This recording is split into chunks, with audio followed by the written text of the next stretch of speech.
Trump graciously posed in selfie with two kids who ask without realizing what else it caught. As one of the most approachable presidents in history, President Donald Trump didn't hesitate to partake in a picture when two kids approached and asked if he would. He's seen smiling in between a brother and sister duo in the shot captured yesterday, but as soon as it hit the internet, everyone immediately noticed one shocking thing in it on closer look. The photo looks like every other fan shot out there, with two beaming children who happened to get the opportunity to meet the president. However, it's now gone viral after viewers realized who the children were and why their paths had crossed with the president's. Elijah and Gianna Lucas live in Fresno, California but were in Washington, D.C. on Monday to attend a ceremony in honor of National Peace Officers Memorial Day.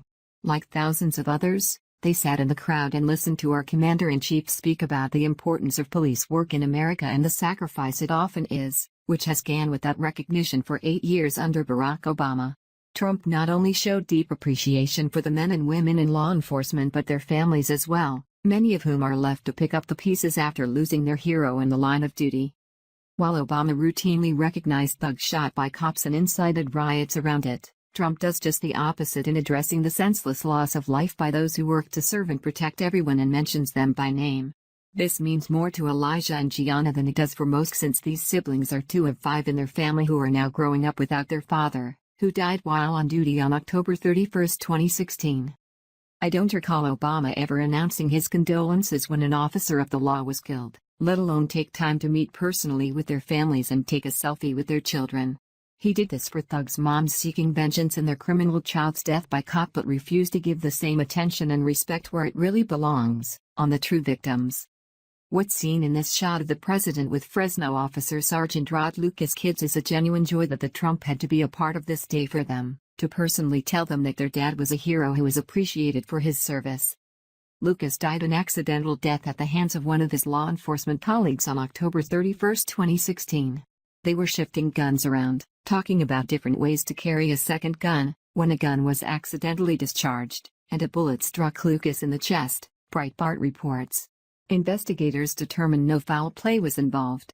Rather, Lucas, a 20-year veteran of the force, was having a conversation with a 9-year veteran detective about the various ways to carry backup weapons when the shot was fired. In years past during Police Week, families and children of fallen officers didn't get the recognition they deserved from our president.